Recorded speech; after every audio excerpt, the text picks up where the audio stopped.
Hello students, I welcome you all in this video. In this video we are going to learn about SYGC secretarial practice, and in this video we are continuing with the first chapter, that is Introduction to Corporate Finance. इसमें मैंने दो videos already upload किया है, part 1 and part 2. Part 1 में हमने introduction, meaning, definition, ये सारी चीज़ें डिस्कस किया है, एंड पार्ट 2 में हमने इम्पोर्टेंस ऑफ कॉर्पोरेट फाइनेंस ये डिस्कस किया है. And this is part 3 और in this video we are going to learn about capital requirement. अब ये capital requirement क्या होता है? अभी जो स्टूडेंट्स पहले की वीडियो देख चुके हैं उनको पता है कि what is the meaning of capital. तो capital का मतलब होता है the amount which we invest in a business is called capital. तो कोई भी बिजनेस, छोटा बिजनेस होने दो या बड़ा बिजनेस होने दो, सारे बिजनेस को कैपिटल का जो रिक्वायरमेंट होता है, जो पैसों का रिक्वायरमेंट होता है बिजनेस में लगाने के लिए, वो दो तरीके का होता है. एक तो होता है फिक्स कैपिटल रिक्वायरमेंट और एक working capital requirement. Fix capital requirement का मतलब होता है वो पैसा जो बिजनेस में फिक्स असेट्स परचेज करने के लिए हमको चाहिए होता है. The amount which we invest in purchase of fix assets for the company, that is known as fix capital requirement. तो उसका एग्जांपल्स देख लेते हैं. Plant and machinery, land and building, furniture and computer. So basically कभी भी आप कोई business start करोगे तो वहाँ पे आपको ज़मीन चाहिए होगा, फिर वहाँ पे आप उसको बनाओगे, उसको फैक्ट्री बनाओगे. प्लांट एंड मशीनरी आपको परचेज करना होगा, फर्नीचर चाहिए होगा आपको, कंप्यूटर चाहिए होगा एक्टिविटीज़ को हैंडल करने के लिए. तो ये सारी चीज़ों के लिए हमको, अगर ये सारी चीज़ें परचेज करना है तो उसके लिए हमको फिक्स कैपिटल चाहिए, फिक्स कैपिटल रिक्वायरमेंट होता है. तो इसी को बोलते हैं फिक्स कैपिटल. मतलब वो पैसा जो हम इन्वेस्ट करते हैं कंपनी में for a longer period of time, that is known as fix capital requirement. Now देखते हैं वर्किंग कैपिटल क्या होता है. तो वर्किंग कैपिटल का मतलब होता है जो कंपनी के डेली एक्सपेंसेस होते हैं. डेली एक्सपेंसेस मीन्स कंपनी को इलेक्ट्रिसिटी पेमेंट करना होता है, एम्प्लॉयज़ का सैलरी देना होता है, रेंट पे करना होता है.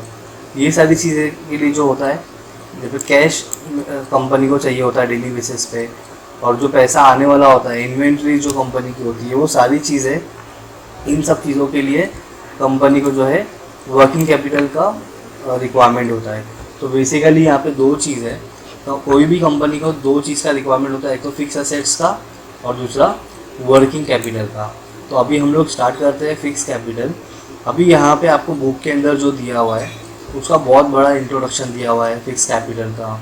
उसके बाद में आपको देयर आर 12 पॉइंट्स, कौन कौन सी चीज़ें जो इफेक्ट करती है फिक्स कैपिटल को, मतलब कंपनी को कब फिक्स कैपिटल रिक्वायरमेंट ज़्यादा होता है और कब कम होता है, वो पढ़ेंगे.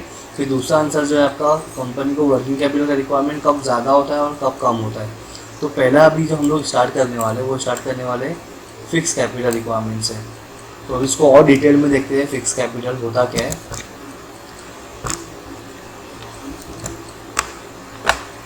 पहले देखते हैं कैपिटल रिक्वायरमेंट क्या होता है. तो मैंने अभी आपको बताया ऑलमोस्ट सेम चीज़ है. when a business entrepreneur come up with a business plan or an idea of setting up a business, then it is very important to see all the related things, and business entrepreneur must have to follow all steps systematically. When the idea about the business comes in a mind of entrepreneur का मतलब होता है businessman. मतलब जिसके दिमाग में idea आता है बिजनेस का, उसको प्रमोटर बोलते हैं. वो प्रमोटर क्या करता है, वो प्रमोटर बिजनेस का प्लान बनाता है, आइडिया लेके आता है कि वो उस आइडिया को, उस बिज़नेस को किस तरीके से रियलिटी में कन्वर्ट करेगा. लेकिन उसको एक्चुअल में, अगर आपके दिमाग में कोई बिज़नेस का आइडिया है और आपको एक्चुअल में वो बिज़नेस अभी रियलिटी में करना है, तो उसके लिए आपको जो है कैपिटल का रिक्वायरमेंट होगा. लेकिन उसके पहले आपको सारी चीज़ें सिस्टमेटिकली प्लान करना होगा. उसके बाद में देखते हैं. Once the entrepreneur gets all information about the project, then serious steps are taken to start the project. जैसे ही एंटरप्रेन्योर को ये समझ में आ जाएगा कि जितनी भी बिज़नेस स्टार्ट करने के लिए जितनी भी इंफॉर्मेशन कलेक्ट करना चाहिए, तो वो सारी इंफॉर्मेशन को कलेक्ट कर लेगा, उसके बाद में वो जो उसका प्रोजेक्ट है वो स्टार्ट कर सकता है. The first and very important step is to take decision about the capital requirement to start and run the business. This task has to perform with utmost care. Okay, तो सबसे पहला step जो होता है business start करने के लिए वो होता है entrepreneur must have to see the requirement of capital. उसको फिक्स कैपिटल का रिक्वायरमेंट कितना है, उसको वर्किंग कैपिटल का रिक्वायरमेंट कितना है.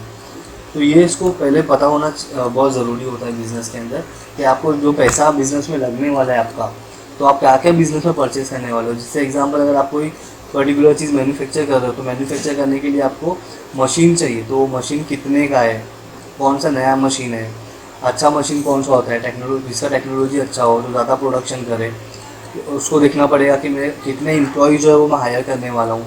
तो पहला जो मशीन का डिसीजन लेगा वो टाइम पे फिक्स कैपिटल का रिक्वायरमेंट होगा। फिर जो कितने एम्प्लॉयज़ होने वाले उनको सैलरी देना होगा मंथली बेसिस पे, तो वर्किंग कैपिटल का रिक्वायरमेंट क्या है। तो पहले एक प्रमोटर को, एक बिजनेसमैन को ये देखना पड़ेगा कि उसका फिक्स कैपिटल का रिक्वायरमेंट और वर्किंग कैपिटल का रिक्वायरमेंट कितना है। Therefore, it is very important to prepare financial planning by keeping in mind present and future requirement of the business. इसके वजह से जो ये बहुत ज़रूरी है कि फाइनेंशियल प्लानिंग, मतलब पैसे का प्लानिंग करें कि हमको कब और कैसे कितना पैसा लगने वाला है। आज हमको कितना पैसा लगेगा बिजनेस में, और फ्यूचर में आगे जाके हमको कितना पैसा लगने वाला है। तो ये सारी चीज़ों के लिए एक बिजनेसमैन को, एक एंटरप्रेन्योर को फाइनेंशियल प्लानिंग प्रिपेयर करना होगा। उसके बाद में देखते हैं, while deciding the capital requirement, an entrepreneur should keep in mind about fixed capital and working capital requirement. Same चीज़, जब वो फाइनेंशियल प्लानिंग बनाएगा वो टाइम पे वो देखेगा कितना रिक्वायरमेंट है उसको पैसे का, कितना रिक्वायरमेंट है फिक्स कैपिटल का और कितना रिक्वायरमेंट है वर्किंग कैपिटल का। अभी हम स्टार्ट करते हैं with fix capital. Working capital हम लोग आफ्टर फिक्स कैपिटल करेंगे, पहले पूरा फिक्स कैपिटल देख लेते हैं, उसके बाद में हम लोग वर्किंग कैपिटल करेंगे। और as you can see here, ये जो जितना भी मैटर आपको दिख रहा है, ये मैटर आपकी बुक में भी है, लेकिन बुक का जो मैटर है मैंने एज इट इज़ नहीं लिखा है यहाँ पे, मैंने अपने से खुद कुछ इसमें ऐड ऑन किया है, कुछ इजी वर्ड्स आपके लिए ऐड किया है, so that you can understand. Same चीज़ आपको बुक में मिलेगा, सेम मीनिंग होगा बट विथ डिफरेंट वर्ड्स। तो ये जो है थोड़ा इजी वे में मैंने लिखा है, तो इसलिए मैंने आपको स्टार्टिंग में बोला है कि आप नोट प्रिपेयर करो। तो इसके लिए बोला है क्योंकि मैं आपको कुछ ऐसा एक्स्ट्रा देने वाला हूँ उसके अंदर इस वीडियो की हेल्प से, सो दैट आपको याद करने में, आपको समझने में बहुत आसानी हो जाए। अभी स्टार्ट करते हैं फिक्स कैपिटल से। तो फिक्स कैपिटल हमने ऑलरेडी देख लिया कि फिक्स कैपिटल वो कैपिटल होता है जो हम लोग कंपनी में फिक्स एसेट्स परचेज करने में इन्वेस्ट करते हैं।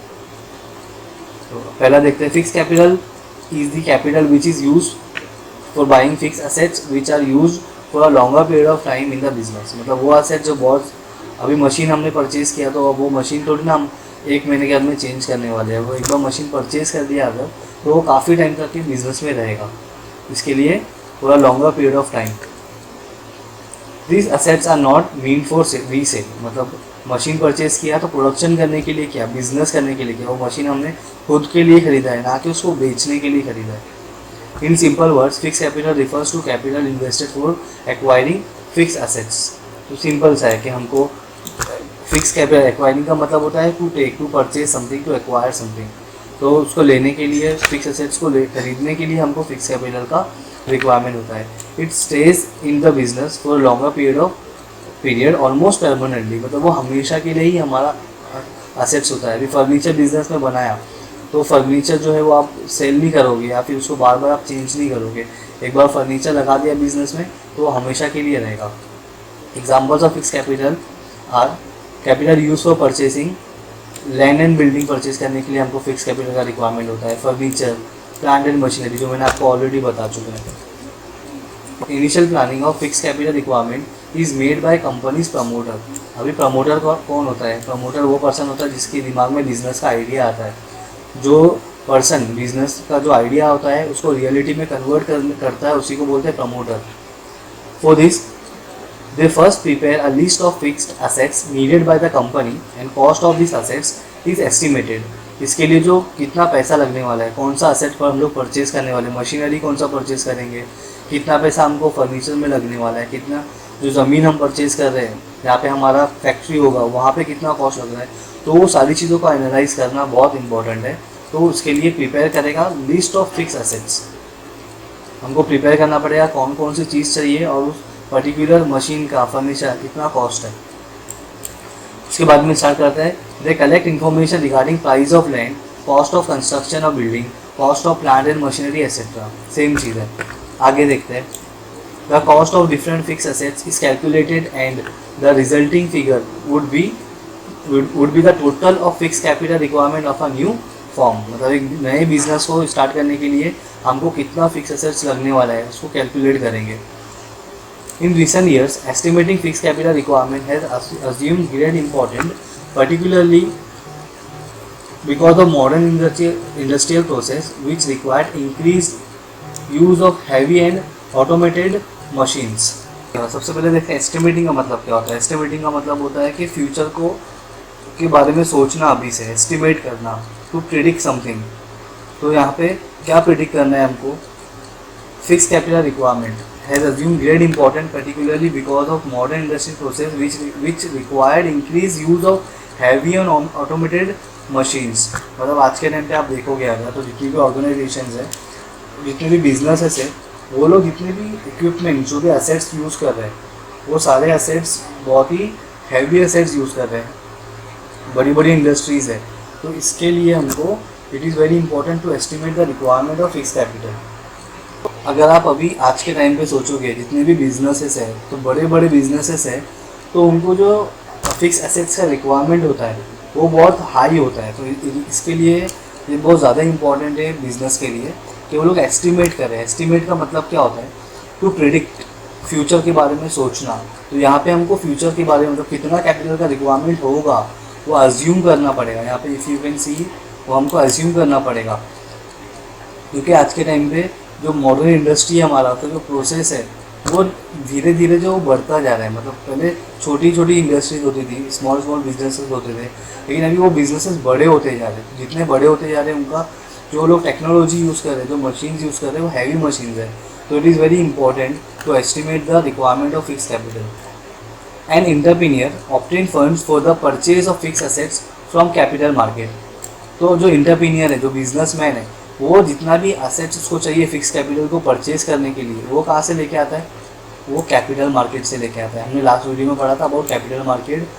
Capital market is a market from which a businessman can raise the money for a longer period of time, more than 1 year. मैंने बताया था कैपिटल मार्केट जो होता है वो कैपिटल मार्केट वो मार्केट होता है जहाँ पे हम लोग फंड रेज करते हैं फॉर मोर देन 1 ईयर। आप कैपिटल मार्केट में क्या आप परचेज करते हो, वहाँ पे आप शेयर परचेज कर सकते हो। मतलब अगर बिजनेस के पॉइंट ऑफ व्यू से आप सोचोगे तो वहाँ पे you can issue your shares, लोगों से शेयर इशू करके पैसा ले सकते हो, डिबेंचर इशू करके पैसा ले सकते हो। You can take the loan from bank, you can take the loan from financial institution, आप बॉन्ड से पैसा ले सकते हो।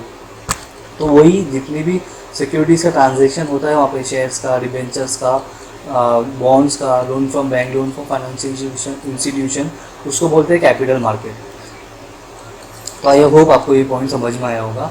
Now funding can come from issue of shares, debenture, bond और obtaining even long term loan. जो मैंने यहाँ पे आपको बताया कैपिटल मार्केट का उसी का मतलब है।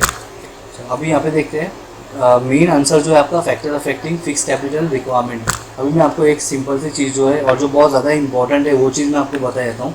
सबसे पहले हमने जो पढ़ा था वो हमने पढ़ा था इम्पोर्टेंस ऑफ कॉर्पोरेट फाइनेंस, हमने ये पढ़ा था। इसके बाद में अभी हम जो पढ़ रहे हैं वो है कैपिटल रिक्वायरमेंट, कैपिटल का रिक्वायरमेंट।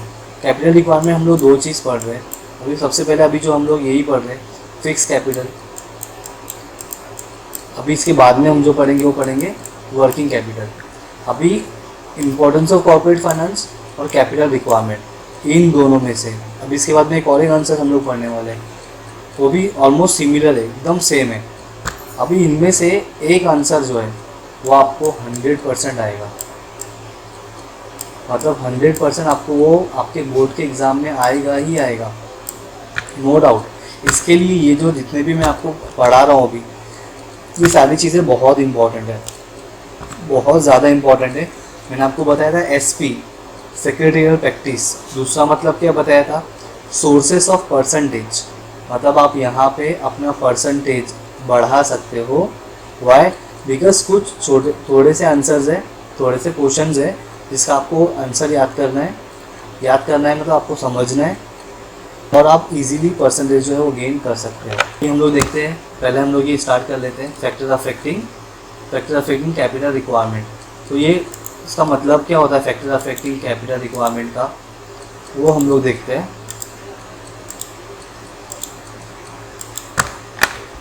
मतलब कौन से ऐसे फैक्टर्स हैं बिजनेस के लिए जहाँ पे उनको फिक्स कैपिटल का रिक्वायरमेंट या तो ज़्यादा होगा या फिर कम होगा। तो अभी आपके लिए मैंने कोड बनाया है A3 इंस्पेक्ट में जो S है वो 2 है और जो C है वो 2 है। तो A3 इंस्पेक्ट INSPECT, तो ये आपका कोड है। इसको ये उसके लिए है, उस स्टूडेंट्स के लिए है, बिकॉज कुछ स्टूडेंट्स ऐसे होते हैं जिनको पॉइंटर्स याद करने में बहुत डिफ़िकल्टीज होती है, तो उनके लिए ये है कोड जो जिसकी हेल्प से वो लोग सारे पॉइंटर्स को याद रख सकते हैं। अभी स्टार्ट करते हैं। अभी आपने यहाँ पे देखा टोटल कितने पॉइंट्स है आपको 12। यहाँ पे A3 है, एक I है, N है, S2 है, यू कैन सी देखो S2 लिखा है मैंने यहाँ पे, देन PEC2 है तो C2 लिखा है और यहाँ पे लास्ट है T। तो टोटल 12 पॉइंट्स है। तो इस तरीके से आपको याद रखना है। और अभी मैंने जो ये आंसर आपके लिए क्रिएट किया है, मतलब बुक का आंसर जो है वो भी मैंने लिखा है आपके लिए, साथ में मैंने एक लॉजिकल आंसर लिखा है जिसकी हेल्प से आप इजीली बिना रट्टा मारे, बिना मेमोराइज करें ये आंसर आप लोग अटैम्प्ट कर सकते हो और याद कर सकते हो बहुत ही सिंपल वे में। तो ये है आपके फैक्टर्स अफेक्टिंग कैपिटल रिक्वायरमेंट। तो सबसे पहला पॉइंट जो मैंने लिया है वो है नेचर ऑफ बिजनेस। बिजनेस का नेचर क्या हो सकता है? देखो बेसिकली 2 तरीके के बिजनेस हो सकते हैं। अगर आपको याद रखना है आंसर, तो सबसे पहले हमको इसमें क्या देखना है, फिक्स कैपिटल जो है, फिक्स कैपिटल का कौन सी सिचुएशन में उसका कैपिटल का रिक्वायरमेंट, जो फिक्स कैपिटल का रिक्वायरमेंट ज़्यादा होगा और कौन से केस में फिक्स कैपिटल का रिक्वायरमेंट कम होगा। तो यहाँ पे देखते हैं नेचर ऑफ बिजनेस। बिजनेस के नेचर के हिसाब से जो है फिक्स कैपिटल का रिक्वायरमेंट जो है वो कम भी हो सकता है और ज़्यादा भी हो सकता है। तो पहले ये देखते हैं पहला कौन सा बिजनेस है नेचर ऑफ बिजनेस में, manufacturing industry and public utilities. Manufacturing मतलब वो इंडस्ट्री जो प्रोडक्ट बनाते हैं, those who convert the raw material into a finished goods. तो अभी ये लोग एक कच्चे माल को प्रोडक्ट बनाते तो ज़्यादा प्रोसेस होता है, उसके ऊपर ज़्यादा प्रोसेस होता है, इसकी वजह से टाइम कंज्यूम होता है, इनको बड़ी बड़ी मशीन्स यूज़ करनी पड़ती है। तो इस वजह से इनका जो फिक्स कैपिटल का रिक्वायरमेंट है वो क्या है, हाई है। ओके, तो आप आंसर कैसे फ्रेम कर सकते हो, if the business is a manufacturing business or a public utility business, in this case the requirement of fixed capital will be very high। और ट्रेडिंग बिजनेस, ट्रेडिंग का मतलब क्या होता है, ट्रेडिंग मतलब बाइंग एंड सेलिंग, मतलब वो business जहाँ पे आप एक पर्टिकुलर प्रोडक्ट को जाके परचेज करोगे। से एग्जांपल आपने एक शर्ट का बिजनेस कर रहे हो आप एग्जांपल, तो ये जो शर्ट है आपने ये शर्ट को जाके परचेज़ किया, रेडीमेड शर्ट आपने परचेज़ किया जो आपको कॉस्ट, जिसका कॉस्ट था आपका 1000 रुपीज़। अभी 1000 रुपीज़ जो है ये आपने परचेज़ किया, लेकिन आपने इसको सेल कितने में किया, आपने 1500 में इसको सेल कर दिया, 1500 रुपये में। तो आपको यहाँ पे कितना रुपया बच गया ऊपर, 500 रुपये। तो आपने क्या किया, आपने सिर्फ जाके एक जगह से रेडीमेड चीज़ परचेज़ किया, प्रोडक्ट को परचेज़ किया और उस प्रोडक्ट को सेल कर दिया। तो यहाँ पे आपने बनाया नहीं, तो आपको मशीन का रिक्वायरमेंट नहीं हुआ, फर्नीचर का रिक्वायरमेंट नहीं हुआ। तो यहाँ पे इस वजह से जो ट्रेडिंग बिजनेस होता है वहाँ पे the requirement of fix capital will be very लो। यहाँ पे लो है, यहाँ पे हाई है। तो आपको आंसर फ्रेम करना आना चाहिए, आपको पहले समझ में आना चाहिए नेचर ऑफ बिजनेस है। तो अगर मैन्युफैक्चरिंग बिजनेस है तो वहाँ पे रिक्वायरमेंट फिक्स कैपिटल का हाई होगा, और अगर ट्रेडिंग बिजनेस है तो वहाँ पे रिक्वायरमेंट कम होगा। और ये जो है आपका बुक के अंदर जो दिया हुआ है आपका वो है। तो एक पढ़ लेते हैं, मैं भी आपको सिर्फ ऊपर का जो ये जो लॉजिक है यहाँ का, ये दोनों पार्ट ये आपको एक्सप्लेन करूँगा, और ये आपके लिए मैंने बुक से निकाल के रखा है, सो दैट आप एक बार उसको पढ़ोगे तो आपकी समझ में आ जाएगा। तो देखो अभी ये लॉजिक जो हमने यहाँ पे लगाया, उसी लॉजिक के हिसाब से आंसर पढ़ते हैं।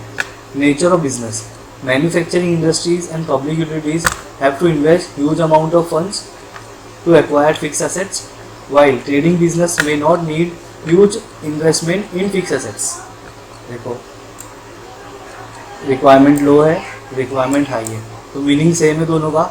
Now it's depend on you कि आप अपने से खुद के ओन वर्ड से ऐसे आंसर बनाते हो या आप ये पढ़ के ये आंसर लिखते हो, आपकी चॉइस है। जो आपको ईजी लगता है, जो आपको ठीक लगता है, आप वैसे कर सकते हो। चलो आगे बढ़ते हैं। अभी सेकेंड है size of business. When you talk about size of business, तो साइज ऑफ बिजनेस 2 तरीके के होंगे, तो लार्ज बिजनेस होगा, बड़ा बिजनेस होगा, या फिर छोटा बिजनेस होगा। ओके, अभी इसी 2 ही की बात करते हैं। अभी हम लोग ये 2 जो है इसी की बात करते हैं, एक बड़े बिजनेस की और छोटे बिजनेस की, क्योंकि हम लोग को यहाँ पे सिर्फ रिलेट करना है एक दूसरे से, आंसर याद करना है। तो लार्ज बिजनेस है, बड़ा बिजनेस है तो हाई प्रोडक्शन होगा, बड़ा कंपनी है तो ज़्यादा मैन्युफैक्चरिंग के लिए ज़्यादा मशीन चाहिए होगी, ज़्यादा फर्नीचर लगेगा, ज़्यादा कंप्यूटर चाहिए होगा। इसके लिए यहाँ पे फिक्स कैपिटल का रिक्वायरमेंट कैसा होगा, हाई होगा। स्मॉल बिजनेस, छोटा बिजनेस, अगर स्मॉल बिजनेस है तो वहाँ पे फिक्स कैपिटल का रिक्वायरमेंट कैसा होगा, लो होगा। और ये आपका बुक का आंसर है, आप इसको रीड कर लेना। आगे बढ़ते हैं, स्कोप ऑफ बिजनेस। अभी स्कोप मतलब बिजनेस कौन सा बिजनेस है, वो आगे बढ़ने वाला बिजनेस है कि आगे बढ़ने वाला नहीं है, तो उसका स्कोप कैसा है। तो लार्ज स्केल प्रोडक्शन और डिस्ट्रीब्यूशन, मतलब ऐसा बिजनेस जो ज़्यादा प्रोडक्शन कर रहा है, जिसका स्कोप हाई है, बहुत ज़्यादा लोग प्रोडक्ट बना के बेचने वाले हैं, तो हाई प्रोडक्शन, हाई डिस्ट्रीब्यूशन, तो ये केस में रिक्वायरमेंट कैसा होगा, हाई होगा। ज़्यादा बनाने के लिए ज़्यादा मशीन, ज़्यादा मैन पावर चाहिए होगा, इसके लिए फिक्स कैपिटल का रिक्वायरमेंट कैसा होगा, हाई होगा।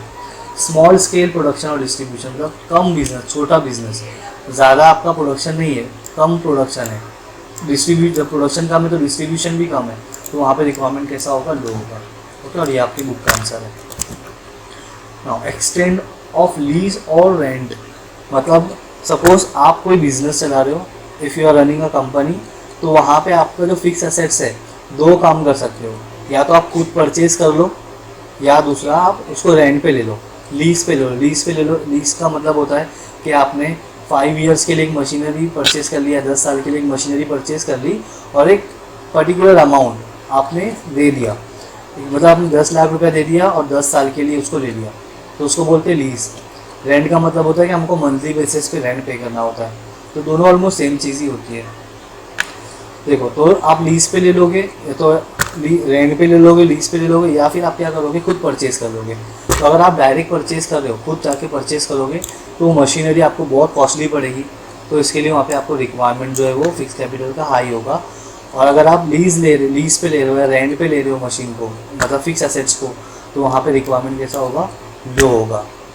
ओके, तो सिंपल सा आंसर है, आप इजीली इसको रिलेट करके लिख सकते हो। नाउ अरेंजमेंट ऑफ सब कॉन्ट्रैक्ट। सब कॉन्ट्रैक्ट का मतलब होता है, मतलब आप कोई बिजनेस कर रहे हो, फॉर एग्जांपल आपका बिजनेस ऑर्गेनाइजेशन है, आपका खुद का एक मॉल है, वो भी एक बिजनेस है, तो उस मॉल में जो सिक्योरिटी गार्ड्स होते हैं, तो वो सिक्योरिटी गार्ड्स जो है, आपके पास दो ऑप्शन है, या तो आप खुद एक सिक्योरिटी गार्ड का एजेंसी क्रिएट कर लो खुद के लिए, या फिर आप क्या करो, जो ऑलरेडी बाहर एजेंसीज है, वहाँ से उस एजेंसी में से कुछ जो गार्ड्स है उस एजेंसी का आप हेल्प ले लो, उनको बोलो कि हमको ये जो हमारा मॉल है इसको संभालने के लिए कुछ गार्ड्स चाहिए, तो वो लोग आपको गार्ड्स भेज देंगे। तो अगर आप खुद का यूनिट जो एजेंसी है स्टार्ट करोगे बिजनेस के साथ में, यूनिट एजेंसी स्टार्ट करोगे, तो वहाँ पे आपको रिक्वायरमेंट जो है वो ज़्यादा होगा, क्योंकि आपको वो एजेंसी स्टार्ट करने के लिए लैंड परचेज करना पड़ेगा, वहाँ पे एम्प्लॉयज़ हायर करना पड़ेंगे, फिर वहाँ पे आपको there are so many activities जैसे बिजनेस में होती है, वहाँ पे आपको सारी एक्टिविटीज़ परफॉर्म करना पड़ेगा। इसके लिए वहाँ पे आपका जो फिक्स कैपिटल का रिक्वायरमेंट है हाई हो जाएगा। लेकिन अगर आप उसका कॉन्ट्रैक्ट ले लोगे किसी से, किसी से कॉन्ट्रैक्ट पे, आप वो एजेंसी से कॉन्ट्रैक्ट पे ले लोगे बंदों को, गार्ड्स को, तो वहाँ पे आपको खुद का बिजनेस स्टार्ट यहाँ पे अलग से कोई एजेंसी का नहीं करना पड़ेगा। You can concentrate in your own business, खुद के मॉल के ऊपर आप ध्यान दे सकते हो। फिर तो अगर खुद से कर रहे हो तो रिक्वायरमेंट हाई होगा, खुद का एजेंसी स्टार्ट कर रहे हो तो requirement will be very high. और अगर खुद से स्टार्ट नहीं कर रहे हो, हेल्प ले रहे हो, अरेंज कर रहे हो बाहर से, so the requirement of fix assets will be very low. अभी स्टार्ट करते हैं acquisition of old assets. Now there are two types of assets. आपके पास दो ऑप्शन है, आप नया एसेट परचेज कर लो या आप पुराना एसेट परचेज कर लो, मतलब यूज मशीन परचेज कर लो या नया मशीन परचेज कर लो। सिंपल सी बात है, अगर नया मशीन परचेज करोगे तो आपको महंगा पड़ेगा, कॉस्टली पड़ेगा, जहाँ पे आपका रिक्वायरमेंट फिक्स कैपिटल क्या हो जाएगा, हाई हो जाएगा। अगर आप कोई यूज़ किया हुआ ओल्ड मशीन परचेज कर रहे हो, ओल्ड फर्नीचर परचेज कर रहे हो, तो वहाँ पे रिक्वायरमेंट क्या हो जाएगा, लो हो जाएगा। तो यहाँ पे सिंपल से purchase of new assets, acquisition of old assets. तो अगर न्यू परचेज कर रहे हो एसेट्स का, तो वहाँ पे फिक्स कैपिटल का रिक्वायरमेंट क्या हो जाएगा, हाई हो जाएगा। अगर यहाँ पे आप एक्वायर्ड कर रहे हो, पुराना एसेट ले रहे हो, तो क्या हो जाएगा, रिक्वायरमेंट आपका लो हो जाएगा। Acquisition of assets on concessional rate. यहाँ पे अभी हम लोग when you talk about government, आप अगर बिजनेस कर रहे हो तो आपके पास दो ऑप्शन है। गवर्नमेंट आज के टाइम पे आपको दो ऑप्शन देती है, क्योंकि सिटीज़ एरिया में अगर आप देखोगे तो यहाँ पे अभी प्लेस नहीं है बिजनेस स्टार्ट करने के लिए। ऑलरेडी इतनी पॉपुलेशन है, हमको पता है मुंबई जैसे सिटी, दिल्ली जैसी सिटी, वहाँ पे कितना ट्रैफिक होता है और वहाँ पे प्लेस नहीं है कि हम लोग कोई बिज़नेस कर पाए। तो इस वजह से अभी के टाइम पे गवर्नमेंट क्या करती है, गवर्नमेंट आपको ऑप्शन देती है कि अगर आपको सिटी एरिया छोड़ के अगर आपको ये रूरल एरिया, गांव देहात जैसे कोई एरिया होता है, वहाँ पे अगर बिज़नेस करोगे तो हम आपको कुछ कंसेशन देंगे। ओके, एसेट्स परचेज करने में आपको हम लोग टैक्स जो है वो माफ़ कर देंगे। ऐसे करके आपको बहुत सारे वो लोग कंसेशंस देते हैं।